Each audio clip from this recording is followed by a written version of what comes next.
The boys are back. Tyler and Frank back with you on Daily Faceoff Live, a Thursday, March 20th edition of the show. As always, brought to you by our friends at Bet365. Download the app, use the promo code NATION, whatever the moment. It's never ordinary from or at Bet365. There's a little bit of rust from me, but Frank, after giving the keys to Johnny and Nate yesterday, we're back and you're back safe from the GM meetings. How was Florida? That was good. Always good to see everyone and to get a good vibe check and pulse of the league and where it's heading. And we've got plenty to dive into. Lots to get into from the GM meetings. Jon Goyens is going to swing by later on with the coaches room, but let's kick off the show with our nightcap. It's brought to you by JP Wiser's, proud to be the official whiskey of the NHL, offering Canadian hockey fans a premium drink choice to enhance every game night experience. JP Wiser's, the official whiskey of game night. Quiet night last night in the NHL, Frank, but one of the games that stuck out to me was a 4-0 win by the Minnesota Wild over the Seattle Kraken. And the Wild are an interesting team, didn't get up to a whole heck of a lot at the deadline, especially compared to what some other teams in their division did. And the result of that has been, well, they've sort of fallen behind that pack in the Central Division. But I guess the question I want to ask you is, what are the Minnesota Wild? Are they a team that's a threat to go on a run and pull off some upsets? Or are they a team that's, primed for a first-round exit and a reset in the summer? Unfortunately for them, I think right now, as currently constituted, they're prime for another first-round exit for a franchise that really hasn't had many deep playoff runs to speak of. That said, I'm bullish on the Wild moving forward, and they're going to be a tough out just by the way that they're constructed. But you look at last night and Marco Rossi going down with injury. It's been one guy after the other for Minnesota all season long. And it's not that they can't be a threat to advance. It's that given the current state of the team, Kirill Kaprizov not back on the ice yet skating, he still leads their team in goals at this point in the year. And so, look, they've got to get healthy. They need Joel Eriksson-Ek in that huge frame doing what he does best. And now Rossi, you see the exclamation point in the caution triangle. I cannot believe the poor luck that they've had. And it kind of adds up to me that this isn't their year. And I think their general manager and Bill Guerin was kind of hinting at that after his post-trade deadline media availability when he said, there will be a time that we will push our chips in, and it's not now. It's not that far off, and I expect them to be aggressive this summer. Firm playoff team, not in the class of the others as constituted right now in the West. Yeah, I went and I did some digging into just how bad the injuries have been for the Wild. I used NHLinjuryviz.com, and the Wild are fifth in cap hit lost per game. But also, I think this chart sums it up better because it factors in the quality of the players using a handful of different stats.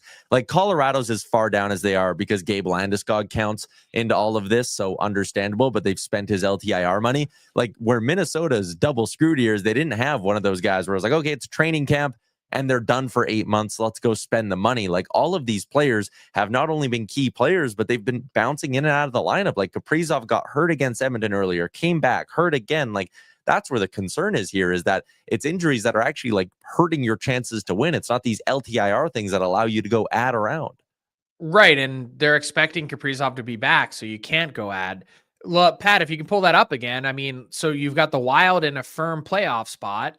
And then you look at some of the other teams that are on that chart and you go, hey, New York Rangers, what's your excuse? What's wrong with you, Detroit Red Wings? You've been healthy all year. Why aren't you in a firm playoff position like the Wild have carved out in a much more difficult top to bottom conference? So I think a little bit of the Oilers, the same. So it just goes to show you it's not always just about health. It's about what you do with the healthy bodies when they're in the lineup. And when the Wild have had healthy bodies, they've been a good team, but that's been far and few between. Yeah, and if maybe we want to end this on some positivity for the Minnesota Wild and their fans, there's a real good chance that you're on the other side of the bracket and you're going to the LA, Edmonton, Vegas side. And not that any of those teams are easy outs, but it maybe doesn't feel like as daunting of a task as having to go up against a Dallas or a Colorado in round one. Like the idea that the Wild could get some bodies back before the end of the regular season, get them up to speed, and could maybe take down a Vegas or an Edmonton, that's not all that far-fetched, Frank. I don't think it is. Like if they were to get the Vegas Golden Knights right now, and they get Kaprizov back and Eriksson-Ek and Marco Rossi, you mean to tell me that they can't go toe to toe with the Vegas Golden Knights? I think so. I think the best case scenario is to avoid that other side and the carnage. You let the Stars, Avalanche, and Jets duke it out in the first 2 rounds, and you hope that you can survive and somehow be the team that sneaks through to get them in the conference final. I mean, that's definitely the side of the bracket I'd prefer to be in. Yeah, absolutely. Last night, quiet night. Tonight, the exact opposite in the NHL, and a couple of really, really big matchups this evening. One in the West between Vancouver and St. Louis, who both sit at 75 points in the Western wildcard race, and pretty much the same story out east, where tonight the Habs will take on the New York Islanders. The Islanders are somehow 3 points back in the playoff race there. So if the Islanders can find a way to win tonight, man, they're all of a sudden like authentically right back in it. Stop. Frank, they'd be 1 point out. I don't care. Not a believer. Like you can sniff around the playoffs all you want, but the scent's not going to be that good because this team doesn't have the tools to be an authentic playoff team. There's both of their special teams are in the bottom 2 in the league. They don't have enough threats to score on a consistent basis. I'm sorry. The Islanders can hang in tough and they deserve full marks, particularly after trading Brock Nelson, but I'd pick almost anyone else before the Islanders to get in. And like I would too, but it's the idea that they would be 1 point out. And, you know, we've said this line a bunch of times, but like a good 10 days right now defines your season. A bad 10 days also defines your season. And tonight it'll come down to 3 periods. If the Islanders lose, then yes, stick a fork in them. They're done. And I think even the most optimistic Islanders fan probably admits that. But again, a win tonight and it's you and the Habs there. Like even the Rangers, they've played a few more games than everyone. And the Rangers they wouldn't even deserve it after their effort the other night against the Flames. Another massive matchup. How do you have 7 shots through 2 periods? And that's why I look at from a Canadiens perspective tonight, if you can create some separation between yourself and these other teams and you pull a little bit closer to the Sens, the Canadiens will go a long way in terms of locking up that spot. Yeah. Let's keep cruising along, Frank. Yesterday, Gary Bettman spoke at the conclusion of the GM meetings in Florida, and a handful of things to go through there. Let's start with his quote about not wanting to extend 3-on-3, citing, the ice quality and things like that. What do you make of the league's stance on not wanting to give fans what they got in the 4 Nations? Maybe part of it is an early indicator from the NHLPA that this might not be something that they're willing to engage in, because it was interesting to hear him mention the wear and tear on the players. And maybe that's also an indication that the general managers might not be all for it. So I personally think that the league is excited because 74% of games are ending in overtime that get past regulation. I still think 26% is too many for a shootout. It's so anticlimactic. It's a letdown. And even when you lose in the shootout, you just kind of shrug and skate off and you're like, well, it was a shootout and we got a point. So it's anything we could do to reduce the number of shootouts, I'm all for. I think 8 minutes in 3-on-3 OT is a really,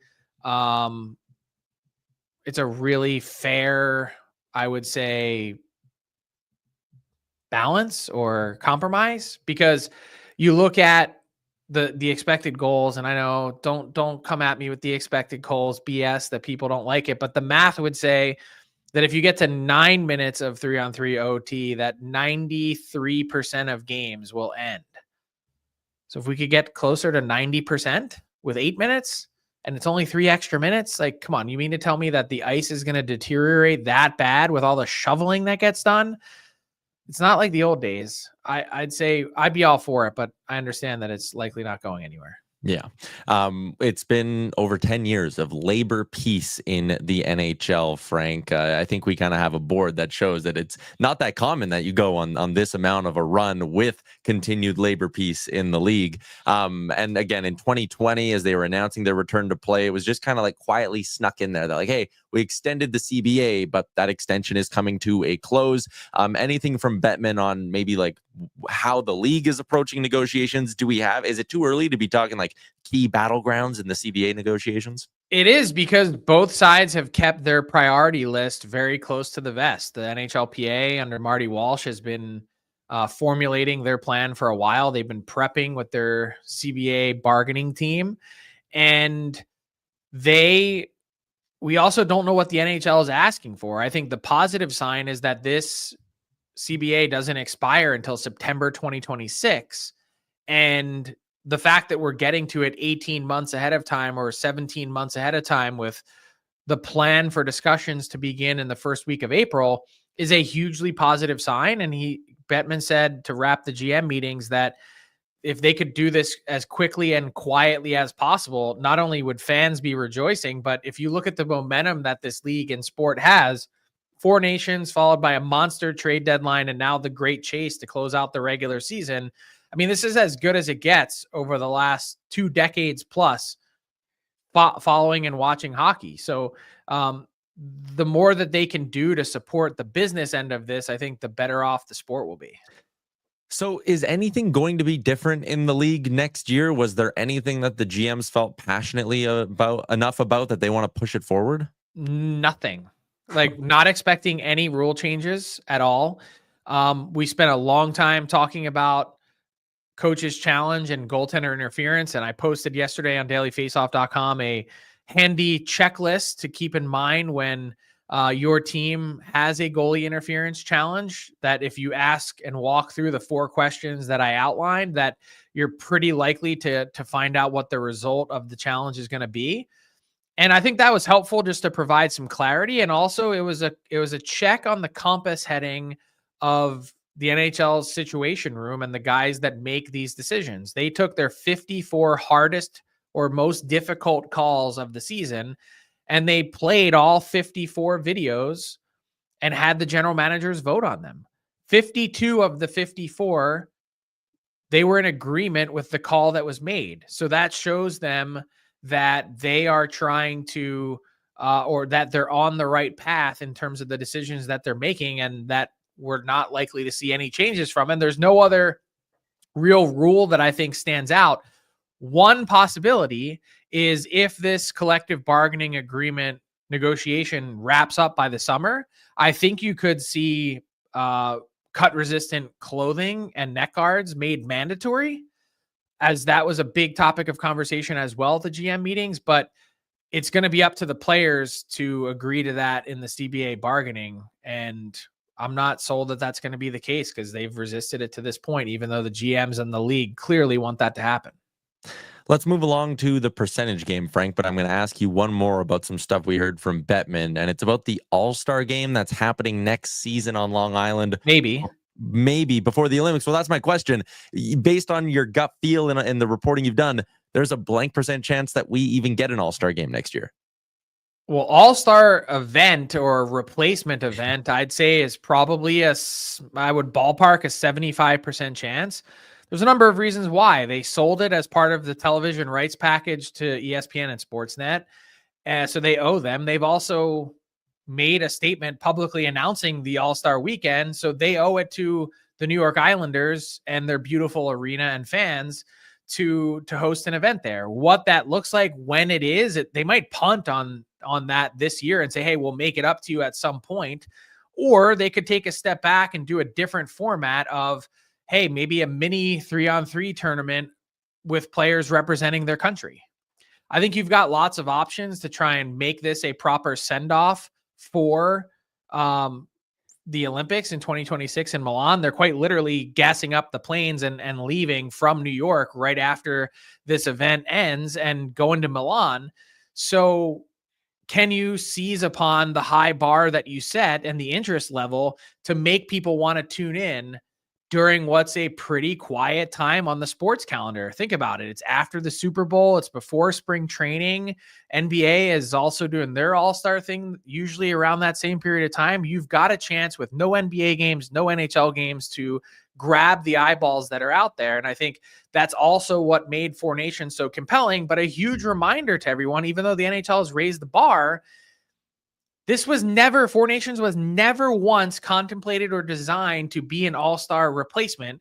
It was a one-off, one-time appetizer to set up the 2026 Olympics and the return to international hockey. So keep that in mind. Yeah, and again, if you did it every year, it would lose its shine. You're not going to get guys going as hard as they did in Boston and Montreal year after year after year after year. You need to, absence makes the heart grow fonder or something like that. A couple more for you, Frank, as we turn our attention back to the playoff and seeding races in the NHL. The Montreal Canadiens, 2 wins in a row. They are holding on to. They have sole possession of that final wild card spot. So the odds, Bet365, would tell you they have about a 45% chance of holding on. MoneyPuck.com has them at 34. What percent chance are you giving the Habs of holding on to that spot? I'm giving them a 65% chance. Ooh. I really like the Canadians. I like their energy. I think they have some holes and flaws. I don't think that they're a threat in round one, but I think they've got some mojo. And I think they've got enough offensive firepower. You see 14th in the league in goals for. That's a playoff caliber offense. I've been saying that. How many years have I been saying that on the DFO rundown, that this is a playoff caliber offense already?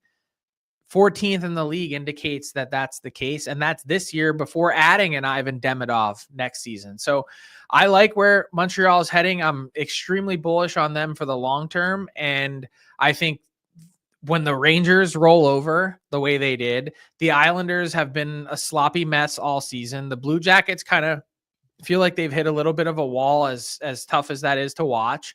And the Red Wings went on a 6-game losing streak at the exact wrong time in the season. Penguins, you might as well delete them from this graphic. And the Bruins, look, they're hovering and on life support, their playoff chances. So when you think about it from that perspective, yeah, this can change in 10 days and we might be having a different conversation on March 31st, but I like where the Canadians are at right now, especially when you look at games in hand and points percentage. All right. On that note, actually, no, I did have one more for you, Frank. The Toronto Maple Leafs. We're about to talk about them with Jon Goyens. Right now, if the playoffs started today, they'd be taking on the Lightning. But, I mean, hey, if they could go and pass the Florida Panthers, who they're tied with right now, then they would get Ottawa in round one. I think everyone would kind of love to see the Toronto-Ottawa series. Let me ask you, percent chance we end up with a Toronto-Ottawa first round?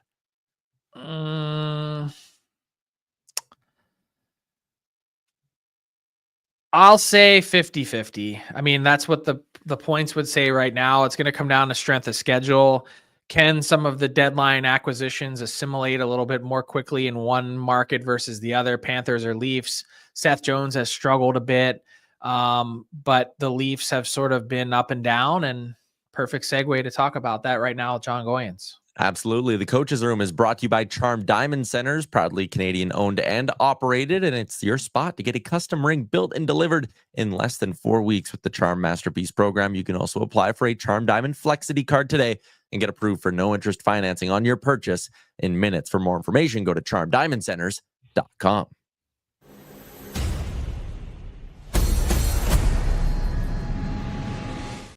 The pleasure to welcome Jon Goyens to the program for the Coaches Room, as we're going to sit and break down some film. We're talking Toronto Maple Leafs today, Jon. And one area that we talked about early in the season that is still a storyline for the Leafs is their penalty kill. What area of their PK is hampering their efficiency? That's crazy to say. We've been doing a lot of recaps on teams we did in the first half, and all of a sudden their penalty kill, which the first time I did a recap, which was December 18th, they were 7th in the league at 82.1%. Since the Four Nations, it's dropped dramatically. They sit at 70.3%, 28th in the league since the Four Nations. And it's just some sloppy decisions, too easy to hit the bumper guy in the middle of the ice, way too easy. So there's examples of that. And I'm not going to lie, you got 2 goalies, one that's just over 900 in save percentage, one that's below. And that's only changed in the last couple of games with the wins against Calgary and Colorado. But it's just not good enough since the Four Nations. They need a save on the PK. And we'll fire up the clips and you'll see where saves are just a must.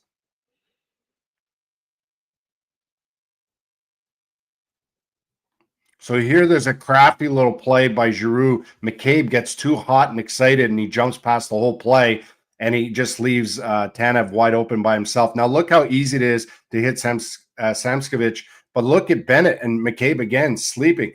McCabe, I was highlighting him for all kinds of positives in the first breakdown.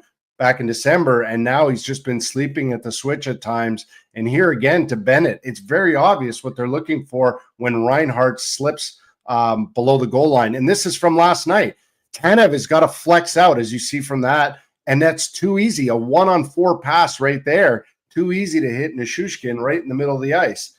Now you get a little delay here. Look at like you're too big to be that deep in your net and give up a shot to an elite player like this. And in this case, Wall, this goal's going to get him pulled versus the Vegas Golden Knights. Don't get me wrong, Eichel, elite player, but he's so deep in his net. If he's out, that probably hits him in the shoulder. And then this last one, this one really gets me. I had to show this angle. This is just horrific. They had to win this game 6-5 in overtime to get the 2 points against Pittsburgh. So you need a save, but you need to flex out and flex out on the shot shooters, and you got to take away the bumper.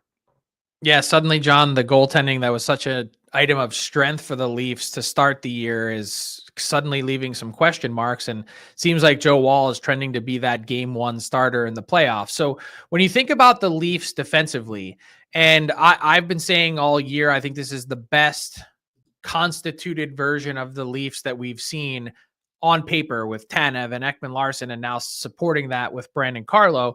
But when you look at the job they do in their own end, has their game been disjointed at times? Like, what areas would you focus on to try and shore up for the Leafs between now and the start of the playoffs?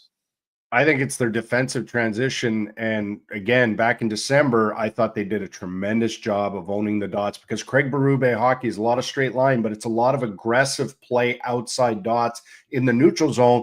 But again, going back to that in December was you can be aggressive when you have the support, when you have the numbers. If you don't, you got to hold the dot line, because then you buy time for forwards to come back. But right now, there seems to be a lot of confusion. Who has who and when?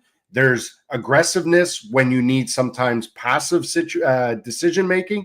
And for me right now, it's that transition through the neutral zone where they're just getting picked apart at times. I saw some improvement in last night's game, so I'll highlight those in the last 4 or 5 clips. So let's fire up the clips.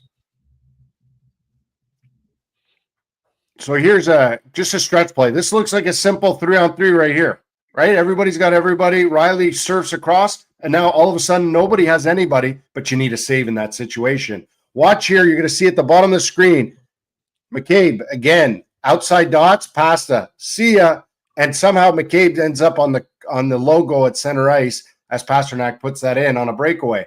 So that went 200 feet way too easily. Now, be decisive. Do something. Don't just let Brandon Saad walk in and let the next guy just tap it in. So they're not slowing guys down. Again, 3-on-3 sorted out. How an east-west pass becomes a 2-on-1 for Kiviranta to tap that in is beyond me. Now, Lawton, he should kill this play. It's a 1-on-2 on that. They don't. They get the puck out of his hands, and right here, you're in a quadrant. You should look pretty good. 5-on-3, really. What is the guessing all about? Seal the first post. You cannot give that up when you're up 1 goal. Now, this is last night. First face-off of the game, you have 3 guys jumping on the draw, and this right here. Look at the confusion. Watch what happens here. I'm thinking this is not going to be a good night when you have that many switches going on, but they settled down, and it starts with plays by Nick Robertson getting on his horse, cut the ice in half. That is basic hockey. Own the dots. Watch again. Tanev is going to be patient and poised. Why? He needs guys to get on the ice, change. Watch. He's going to force a delay. When you force a delay, your forward could jump him, pick his pocket. You're going the other way. That's the support you kind of need, but you can't put your teammates in a bad spot. Again, kind of a 2-on-3, 3-on-3 rush. Identify who you have. Force them. Push them outside dots. But I didn't like that save. Wall's looking over his shoulder, but nonetheless, an easy save. Own 1-2-2, own the red line, own the blue line, kick it the other way, create battles. But what you're doing is you have to be a little bit more patient and poised inside dots. If the time comes to be aggressive, it's because you have numbers and the communication is clear. But that first clip from last night's game just shows me that that's an area that they really have to clean up.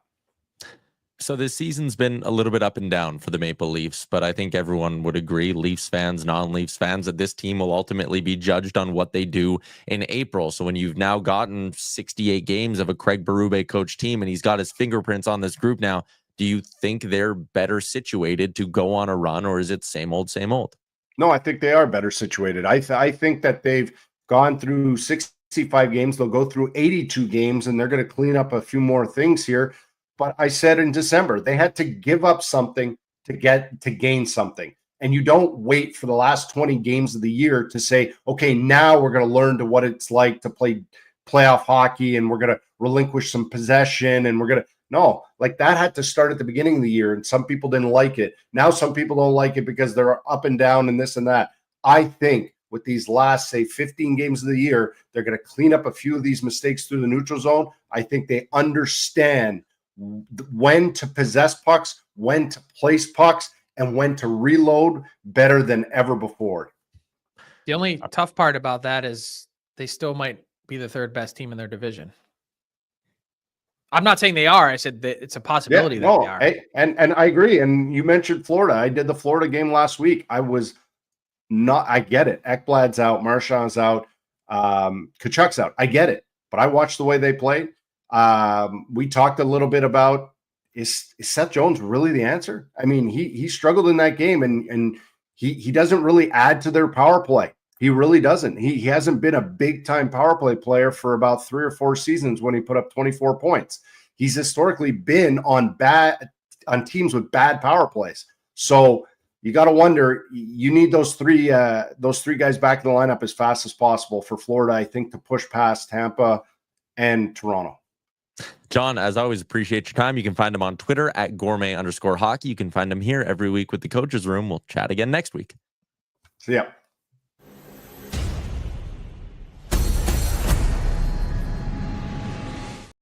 Frank, daily face-off inbox question, hashtag AskDFO. Our boy J-Rock's in. We were talking about the Wild as a team. Could they go on a run? What other wild card team, J-Rock wants to know? Potential playoff team on the bubble, do you think actually has an authentic threat, or an authentic chance, I should say, at going on a run and being the Cinderella story of these playoffs? The Ottawa Senators. Woo, I like it. Yeah, I think they've got the goalie. They've got the playoff performer, even though he hasn't gotten there yet. The beast that we saw in Four Nations and Brady Tkachuk. And I think they could catch a team sleeping. Like, if you think that you're going to walk through the Sens, they're going to be a difficult team to play against. And that really stands out. Yeah, I think I'd agree. The Linus Ullmark factor is just, it can be such a massive difference maker for them. And I think you do need that elite high-end goalie to do it. I was saying, though, about the Montreal, we were talking about the Canadiens and their odds. So I looked it up. If the Canadiens win tonight in regulation, they go from 39% to 51%. Oh, wow. And if they win in OT or a shootout, so just getting 2 points, they go from 39 to 48. So massive, massive game. And by the way, the Islanders, if they lose in regulation, they go from 22 to 11. So their odds will get cut in half with a loss. Also, just on the topic of the Habs, I wanted to send our condolences to the Gallagher family. Brendan announcing today the passing of his mother. If you saw him score the empty netter last night, it was quite an emotional celebration from Gallagher. So obviously, yeah. And you know what? You just never know what players are going through. I know sometimes everyone's critical, but I know that he's been dealing with this, obviously, with his mom's battle with brain cancer for the last while, but these last few weeks, even between games, he's been flying back to see her privately. So you just never know. Yeah. Let's continue along, Frank, and we'll get to our daily bets for the day. Bet365, where every nail-biting overtime win is a barn burner, every face-off, hat-trick, power play, shot on goal, and every suspenseful moment in between is amazing. Whatever the moment, it's never ordinary at Bet365, an official partner of the NHL. Download the Bet365 app and use the promo code NATION to get in on the game. Frank, couple of plays for tonight. On the left side, you see a shot prop parlay. Zach Hyman coming off a game where he had 8 shots on goal. Adrian Kempe has hit in 4 of 5 as well. Play those two together, plus 187. And I like the LA Kings on a bounce back tonight, taking on the Chicago Blackhawks. LA has traditionally not been a very good road team so far this season, but hey, Chicago hasn't been a good home team either. So give me the better team to win by 2 or more with a little bit of plus money on the board as well. That brings us to garbage time for tonight, Frank, or for today, I should say. And going back to last night, I like this clip from Chris Tanev and Rick Bowness. Let's take a watch. Hey, Tanny, it's Bones. Listen, I don't have a question for you, and I'm not here to yell at you. Okay? I sent you a text over the summer that I thought signing you was a great move by Toronto, and you're doing everything for them that you did for us in Vancouver. You compete so hard every shift. You block so many shots. You're a great teammate, and you've been a huge addition to that team, and I'm very, very happy for you, kid. Thanks, Bones. I appreciate everything you've done for me, and still the best. So I think about what you've taught me a lot. So I mean, I can't say enough for what you've done for me and a number of other guys in the sport of hockey. Well, thank you. You made me look good, Tanny. It's the other way around. Getting a little dusty in here. Chris, thanks so much, man. Good luck. Go get him. Good luck. See you guys. Bye. That was good, Frank. Yeah, just honestly, I was getting emotional watching it again because like you just see these connections in the sport and how much different people, and I think back to my own career and different people that have meant a ton to me along the way. I was just messaging with Bob McKenzie this morning, for example, and it just hits you right in the feels. And man, pretty cool to see. Great TV. And I love that he didn't ask a question, just made a statement. Yeah, it was good. One more time, Frank's interview with Kent Hughes is out now on the Daily Faceoff YouTube. I know we played a clip yesterday on the show, but this afternoon, why not sit down and enjoy Frank's interview with the GM of a team that has absolutely turned things around over the last 12 months. So that interview live now on our YouTube or wherever you get your podcasts from. We'll be live once again tomorrow at noon Eastern time. Everybody in the YouTube, you were great. Look forward to seeing you tomorrow on a Friday edition of the show.